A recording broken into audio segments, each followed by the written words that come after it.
भारत का दिव्य अस्त्र जिसके नाम से थर्राता है दुश्मन, सुदर्शन कैसे बना भारत की ढाल। जानिए S-400 की ताकत के बारे में।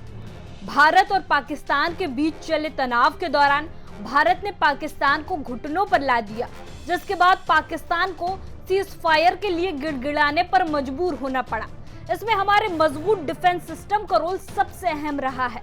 भारत की वो अति शक्तिशाली हवाई रक्षा प्रणाली जिसने पाकिस्तानी सेना की नाक में दम कर दिया। हम बात कर रहे हैं S-400 ट्रायम्फ की, जिसे भारत में सुदर्शन चक्र के नाम से भी जाना जाता है।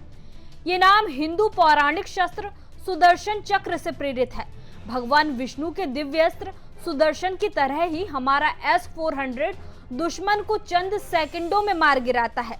इस मिसाइल सिस्टम ने भारत की रक्षा क्षमता को अभूतपूर्व ऊंचाइयों तक पहुंचा दिया है। आइए जानते हैं इसकी उत्पत्ति, भारत में इसके आगमन और इसकी ताकत के बारे में। S-400 ट्रायम्फ को बनाने की प्रक्रिया रूस के अल्मास सेंट्रल डिजाइन ब्यूरो ने 1980 के दशक के अंत में शुरू की थी। इसका उद्देश्य पुराने S-200 और S-300 सिस्टम को बदलना था। ये प्रणाली क्रूज मिसाइलों, स्टील्थ विमानों और बैलिस्टिक मिसाइलों जैसे उन्नत हवाई खतरों को नष्ट करने के लिए बनाई गई थी। ये सिस्टम अपनी लंबी रेंज, उन्नत रडार और एक साथ कई लक्ष्यों को भेदने की क्षमता के लिए जाना जाता है।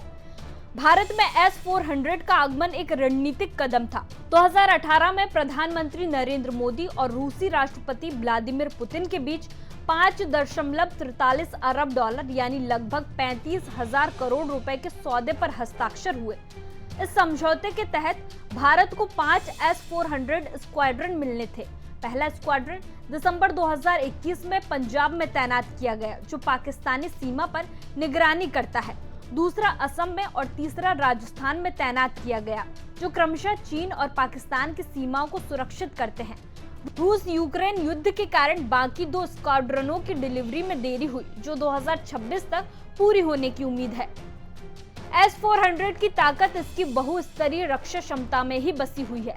ये 40 से 400 किलोमीटर की रेंज में हवाई खतरों को नष्ट कर सकता है और 30 किलोमीटर की ऊंचाई तक लक्ष्य भेज सकता है। इसमें 4 प्रकार की मिसाइलें हैं।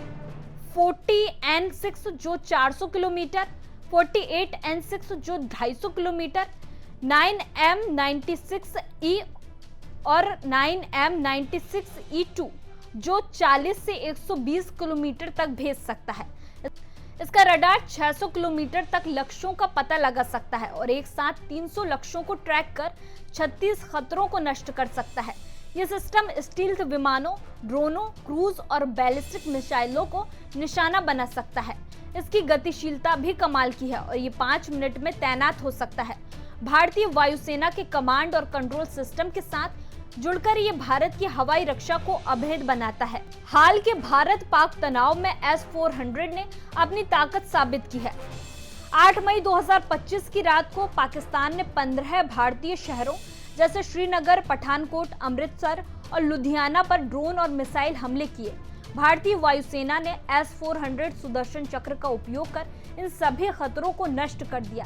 इसके जवाब में भारत ने हरपी ड्रोनों से लाहौर के पास पाकिस्तानी हवाई रक्षा रडार को निष्क्रिय कर दिया। यह ऑपरेशन सिंदूर का हिस्सा था, जिसे 22 अप्रैल 2025 को पहलगाम आतंकी हमले में मारे गए 26 नागरिकों की हत्या के जवाब में शुरू किया गया था। S-400 ने न केवल भारत की सैन्य संपत्तियों को बचाया, बल्कि पाकिस्तान के शाहीन 3 जैसे मिसाइल सिस्टम के मुकाबले अपनी श्रेष्ठता भी साबित की। हालांकि पाकिस्तान ने दावा किया कि उसने अपने JF-17 जेट्स से हाइपरसोनिक मिसाइलों के जरिए पंजाब के उधमपुर में S-400 को नष्ट कर दिया, लेकिन भारतीय सेना ने इसे पूरी तरह खारिज कर दिया है। विशेषज्ञों का मानना है कि S-400 की उन्नत रडार और इलेक्ट्रॉनिक युद्ध क्षमताएं इसे ऐसी चुनौतियों से निपटने में सक्षम बनाती हैं। S-400 भारत के लिए एक गेम चेंजर है। ये न केवल चीन और पाकिस्तान जैसे दोहरे खतरों से निपटने में सक्षम है, बल्कि भारत की रणनीति को और भी मजबूत करता है। ऐसी ही खबरों के लिए जुड़े रहिए हमारे साथ। हम हैं यंग भारत, सच के साथ।